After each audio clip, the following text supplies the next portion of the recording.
फोडण्याच्या सभेचे झंझावादी नेतृत्व केलं आणि आज अख्खं ग्राम काग केलं असे आमचे मित्र शेखर हराड यांना मी मनोगत व्यक्त करण्याची संधी देतो.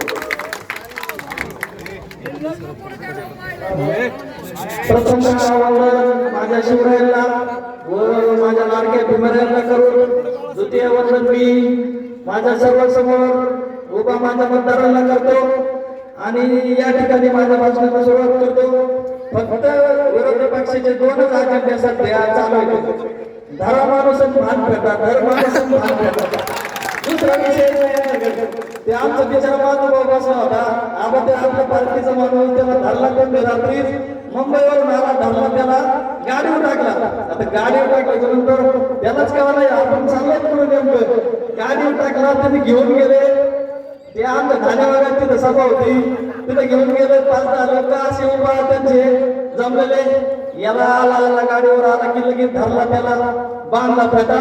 आणि फेटा बांधतात कसे माहिती का, इथं सगळे त्यांचे उमेदवार उभे असतात आणि त्यांचे कुपूर आहे ना कुपूर, तुम्ही त्यांचे फोटो बघायला ज्यांना ज्यांना फेटे बांधतात ना त्यांचे फोटो बघा फक्त यांचे. आज कुपूर लावतात कोणी कुपूर आणि त्या ठिकाणी फेटाचं बांधलेलं असतं ना त्याला माग तो पुढे यायचा प्रयत्न करतो त्याला माग म्हणून देते आणि त्याला फेटा बांधला की समोर घेऊन ओके का ओके जाईल पाठिंबा.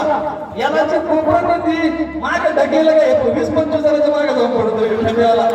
आता ते फेट्याला मागे गेला का त्याला पुढे येता येता जवळपास लुटून तो पहिल्या नंबरला येऊ शकतो फेटा काढून जातो. एवढी लाजवानी अवस्था आहे 100%. अरे आमच्या तुमचे एवढे माणसं आले चुमळकर खरी गोष्ट आहे नाही. एवढे मेंबर आम्ही वाटणार सरपंच होते 2.5 वर्ष 5 वर्ष सरपंच होते. ते आमच्या झालं त्यांना कधी आम्ही फेटा नाही बांधला आणि तुम्ही कोणाला उचली त्यांना फेटा बांधला. अरे काय राजवाने फक्त सोडून द्या ना. आम्ही काय त्याच्यामुळे मी मावळे दादाला आम्हाला म्हणलं आज आपलं फेट्याचाच कार्यक्रम करू तिकडे. त्याच्यामुळे मग असं फेटायचं झालंय. दुसरा विषय यांचा घराघरात यांनी फक्त वाद लावण्याचे कामं केले. कुणीही घाबरू नका, बोलतो पडू नका. घराघरात काय केलं यांनी भावाचे भांडण लावून पुढं चुलत्याच्या पुतण्याचे भांडण लावून काही कर.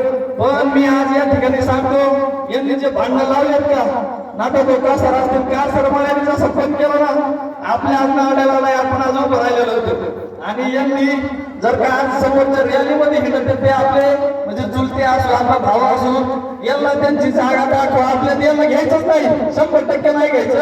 यांना लग्न कार्यात मदत करू नका. भावकी सोडून द्या विषय. आज हे भावकीचं एवढं दिला तुम्ही काय भावकीत घ्यायचं नाही. जेव्हा आपल्यापासून लांब निघून गेलाय का चुलता असू नाही तर आपला भाऊ असू तुला आता आम्ही जवळ घेणारच नाही. लग्न असू नाही माहीत असू आम्ही घेणारच नाही भाऊकी. आता तुम्ही जसं कासर माळीत केलंय ना हे जर आपल्याला आता मतदान नाही केलं तर याला वारीत टाकायचं तसं आम्ही हरा माळ्यात केलंय. याने आपल्याला मतदान केलं याला वारीत टाकायचं बरोबर नाही. आम्ही असं ठरवलं या ठिकाणी तुला सांगतो. आणि आमचं धान्यवादी त्याचं वाटलं परदेश मला म्हणले अरे तुझ्याकडे बघतो आता नाही का लय 2 सुंदर घ्यायचं. अरे मी म्हणलं ना मी का 2 बापाचं नाही म्हणलं एकच म्हणलं तुम्ही माझ्याकडे काय बघत आहे 15 तारखेला ही मोठी जनता तुमच्याकडे वागणार आहे. अरे आज एकाचं बोलायला होतं ते आमच्या नावाला त्यांच्यासाठी खरं टाळ्या वाजत. मागच्या वर्षी त्यांनी हरवणाऱ्या 2 मतांनी त्यांनी आम्हाला पाठिंबा दिला. त्याच्यामुळे आम्ही 2 मतांनी त्या ठिकाणी पडलो बाबा थोडक्यात निवडून नाही आलो पण पडलो. या ठिकाणी एवढं विरोध करते. आमचं काही विरोधक तुम्हाला सांगतो हे एवढं विरोध करते. काही ठिकाणी आमच्या मनात गाठपीट झाली आणि काही ठिकाणी त्यांनी पंचनामे कुठं करायला पाहिजे होय आबा रानात जाऊन पंचनामे करायला पाहिजे का घरी बसून हे घरी बसून पंचनामे केले आणि सगळे विरोधकाचे नाव त्याच्यात 80 विरोधकात नाव आणि आम्ही काय छत्र्या धरले होते का आमच्या गारपीट होत होता काय तुम्ही येण्यात काढ होता. त्याच्यानंतर आमच्या या ठिकाणी सरांची बदली मागच्या वेळेस त्यांनी विरोधात काम केलं. ते आमचे अनिल सर ती राळेगरला शाळेवर होते त्यांना ठेकेला टाकलं पाथर्डी तालुक्यात. अरे एवढं कडक लाजून आता आमचा मित्र अरुण येतेकर त्यांनी लक्ष्मी आहे तर भंडाराचं काम बंद होतं 18 लाख रुपयाचं. अरुण जे त्या ठिकाणी असते त्यांना मी विचारा 18 लाखाचं काम भरलं त्यांनी. ते कामाला बाळासाहेब म्हणले अरुण ते काम काम मागे घ्यावं लागत आम्हाला. दुसरं जर टक्केवारी देऊन त्याला काम केलं काम मागे घ्यावं लागेल. ते काम त्याच्या हाती तयार केलं. ते अजित गायकवाड आमचे मित्र येते. ते अजित गायकवाड शेठ आमचे चांगले मित्र येते. त्यांची सही घेऊन त्यांना नाव घेऊन अर्ज माघारी. मी नजर चुकीने हे कॉन्ट्रॅक्ट 8 लाखाचं भरलं होतं आणि ती या ठिकाणी मागे घेतोय. अरे एवढं विरोधकांना जागा यांनी बल लावले, तू बल लावले तर विरोधकांच्या घरापुढे बल नाही. एखाद्या समोर आमचं घर आहे ना, विरोधकाचं घर आहे ना, त्यांनी जर पत्ती लावली ना ते फेरी तोंड कुठं फिरवायचं विरोधकाच्या घराकडे. आणि रस्त्यावर लावला तुम्ही लाईट विरोधकाच्या घराकडे कुठं तुमची लाईट चालली. एवढा यांनी एकदम बेकारी गेलेले तुम्हाला सांगतो. त्या ठिकाणी निश्चितपणाने विचार केला गेला पाहिजे. आमच्या हराळमाळ्यात मधला जो रस्ता आहे त्या रस्त्यात किती पैसे खाल्ले गोरगरीब ज्यांनी काम नाही केले त्यांचे बिल काढले यांनी पैसे खाल्ले. काय काय वाद आमच्या माळ्यात खरी गोष्ट आहे की नाही. आजू बरोबर की नाही. बिल काढले की नाही. तू कष्ट करतो का अंगाला तिथं घामलेली खोरा माती टाकलं रस्त्याचं आणि बिल त्यांनी काढले. एवढी तर लाजणारी गोष्ट आहे. मी एक आमच्या मळ्यातल्या बाबराला चॅलेंज देतो. आमचा जो विरोधी उमेदवार आहे त्याला की शेखर हा जो ओपन चॅलेंज आहे आमचा धान्यवाग त्याला बी शेखर हा चॅलेंज देतो. जर का तू आमच्या माऊली पुतळा जर 1000 मतांनी पाडलं ना तर हे शेखर हा गाव सोडून निघून जाईल. शेखर हा गाव सोडून रेकॉर्डिंग करून घ्या. शेखर हा गावात दिसणारच नाही. आणि तुम्हाला चॅलेंज जर का माऊली पुतळा 1 जरी मतांनी निवडून आलं ना तरी तुम्ही दोघांनी तुम्ही काय गाव सोडून जाणार. तुमचे धंदे जिथे तुम्ही कसं करणार गाव तुम्हाला पर्याय नाही ना. तुम्ही गाव सोडून जाणार नाही. हा तर तुम्ही फक्त एवढंच करायचं. जर का माऊली कुठं 1 मतांनी निवडून आणला आणि त्याचं दोन उमेदवार तर फक्त तुम्ही गावातला येशील दोघांनी काळ तोंड करायचं आणि येशील थांबायचं फक्त 2-3 तास फक्त नाही का. थोडी माहिती आपलं ओपन चॅलेंज शेखर हराचं ओपन चॅलेंज एवढंच दोघांनी करा. त्या ठिकाणी आमच्या आबांना म्हणते रस्ता काय नाही केला रस्ता का नाही केला. आबा त्यांच्याकडे सरपंच उपसरपंच होता त्यांनी का नाही रस्ता केला तर लक्ष्मीबाईच्या मंदिरात बसला बरोबर ना. पवारांना आश्वासन देतो मी पुढच्या वर्षी उमेदवारी 100% तुम्हाला देणार म्हणजे देणार. जेवढे या ठिकाणी वस्तूचे पवार आहेत ना पुढच्या वर्षी मी जर या ठिकाणी माऊली कुतळाला निवडून दिलं यांच्या 2 उमेदवाराला पुढच्या वर्षी पवार वस्तीवर उमेदवारी हरियाणात तुम्हाला. त्या ठिकाणी अजून याचा मुद्दा राहिला की आमचे पारधी समाज 100% 40-45 मतदान आमच्या मागे असतं.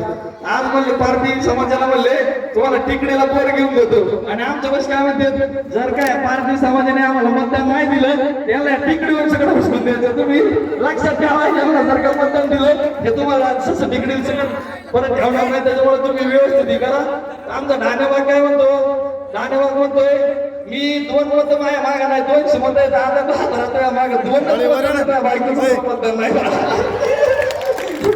बायकोचं तुला मतदान तू काय सांगतो ना दबावाला म्हणतोय मी आता काय करतो 3 नंबर वार्डात येतो ना दबावालाच पाडी दिलो नाही का. माझे लय छाप तिकडं मी आमचे विठ्ठलराजे पटकर यांचा सगळ्यांनी टाळ्या वाजवून सत्कार करायच्या ठिकाणी की आज देवळ पण नाही पण त्यांच्या मनाला त्यांचा माणूस आला त्यांनी हॉटेल टाकलं. किती त्रास दिला या माणसाने त्याला त्या विठ्ठलराजाला विचारा.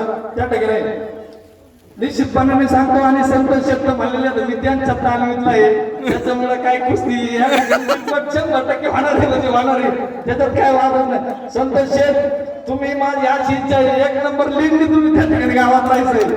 मला आमचं माऊली 1 मत करायचं पण तुम्ही 1 नंबर लीडनी त्या ठिकाणी उमेदवारी करायची लीड घ्यायचंय.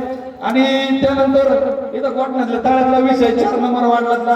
गोठण्यातल्या तळ्यात अरुण शेठला माहिती आहे आमचं मशीन लावलं विरोधक कसे जागा दाखवते त्यांची माझं मशीन लावलं बाळूमामा असते निधन गोठण्यातल्या तळ्यात मशीन लावलं 10 तास मशीन चाललं 2 दिवस मशीन चाललं. आणि या समोरच्या पार्टीच्या ज्या विरोधी पक्ष त्यांचं मशीन होतं शेखर आणि हे कोणाच पोर विरोध केला याचं मशीन बंद करा म्हणले जर माझं मशीन लावा त्यांनी मशीन लावलं. त्या ठिकाणी बिलं बी त्या ठिकाणी त्यांनीच काढले. 10 तासाचं बिलं गेलं अरे तुम्हीच घ्या. त्याच्यामुळे तुमच्या फक्त एक आता ते कळलं मला की 1च फुली मागत आम्हाला 1च फुली द्या 4 नंबर वाला 1च फुली द्या बाकी तर पडणार आहे आम्हाला माहिती. अरे काही तुमचं खरं नाही राहिलेलं. तिथं 5 नंबर वार्डातली अवस्था अशी आहे. आता तुम्ही सगळ्यांना माहिती लॉकडाऊन मध्ये हे किराणा बिराणा आणता का नाही गाव काका किराणा बरोबर आणता का नाही. लॉकडाऊन मध्ये ट्रस्टच्या वतीने किराणाच्या 650 बॅग आल्या. अरे बॅग गेल्या पुढं कोणाच्या घरात गेल्या गोर गरीब दादा आगळीला विचारायला आगळी कारण मी गरीब माझ्या घरात बॅगच नाही राव. त्याला विचारा तुम्ही दादा तुला आणि या बॅगा गेल्या कुठे हे जेवढे सदस्य होते त्यांच्या घरात बॅगा गेल्या या बॅगा दिसल्याच नाही किराणा बिराणा आलता सगळं नाही का त्या ठिकाणी इथं फक्त कॉन्क्रीटीकरणाचं रस्त्याचं दाखवलंय त्यांनी लाईट नाही 24 आमचा एकदा तो हलगडून पडला प्रचार करता करता परवा दिवशी त्या मधल्या रोडला दीपक माने यांची आळी म्हणजे एवढी दुर्दैवी अवस्था आहे आपल्या गुंडेगावची आणि कसं काय यांना विकासाला मध्ये आमचे नेते म्हणते आता आमदार 100% व्हा तुम्ही 100% व्हा पुढच्या पंचवार्षिकला तुम्ही फक्त एवढा शब्द दिला तुम्ही फक्त एवढं म्हणले की आता पुढच्या पंचवार्षिकला मी वार्डात येणार नाही बरोबर काय अहो तुम्हाला कळलेलं हे माणसं एवढे माणसं आहेत पण हे काहीच कामाचे नाही तुम्हाला नेते तुम्हाला स्वतः यावं लागतं सगळ्यांच्या गाठी बिटी घ्यायला मग हे माणसं खालचे काय कामाचे आहेत तुमच्या बरोबर आहे आज तुम्ही म्हणता आम्हाला नेता नाही काय सगळेच नेते आहेत आमचे स्टेजवर बसलेले सगळे नेते तुम्हाला घेऊन तुम्हाला एक नाव लागत होतं सगळे नाव सांगत होते तुम्हाला लाईनशीर नेता नाही तुम्ही फक्त एवढं करा गाव बिनविरोध करा बिनधास्त 100% त्या ठिकाणी गावाचा विकास बी होईल विरोध करायची बी तुम्हाला त्या ठिकाणी काही गरज नाही आणि काहीच नाही त्या ठिकाणी नेते तुम्हाला 100% आमदार करू आम्ही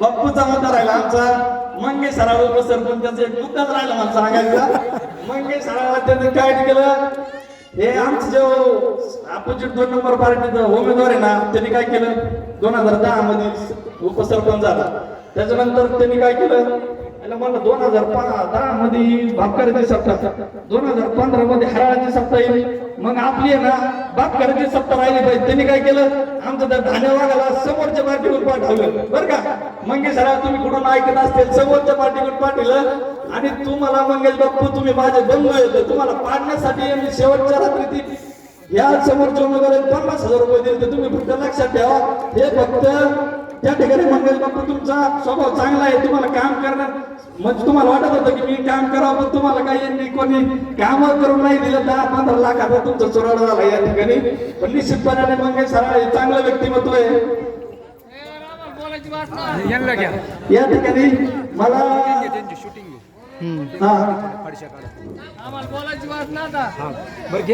या ठिकाणी 100% आणि या 13 तुम्ही किती काय वाढणार आहे करायला तुम्हाला घाबरतच नाही का अरे किती काय वाढणार आहे आता तुमची जिरली तुमची सत्ताच नाही राहणार तर तुम्ही कसं काय येतात गावात आता फक्त शेखर हरावली कुठं संतोष बापकर आता बघा तुम्ही काय करता आता तुम्ही राहा इथं विषय नाही तुम्ही खोकायचं नाही ग्रामपंचायत बिल्डिंग बांधणार या ठिकाणी एवढं बोलतो आणि आमचे 13 उमेदवारांना प्रचंड बहुमताने निवडून द्या एवढी 100% खात्री पण निवडून आणणारच आम्ही त्याचा काही विषय नाही 100% तुमची जी बटणं आहेत ना विरोधकांची हात आमचे बटणावर जाणार तुम्ही लक्षात ठेवा 100% विजय करा आणि या ठिकाणी तुम्हाला सांगतो आता ही वेळ कशी आलेली आहे 15 तारीख यांनी 15 वर्ष या ठिकाणी सक्सेस भोगलेली आहे तर 15 तारखेला यांनी काय केलं वरून आलेलं आहे देवाचं ठरवून आलेलं आहे की 15 तारखेला निवडणूक होणार आणि यांचा निरोप समारंभाचा 15 तारखेला आपल्याला इथं कार्यक्रम करायचा आहे फक्त बटन दाबून एवढंच म्हणा निरोप समारंभ या ठिकाणी 15 तारखेला 15 वर्ष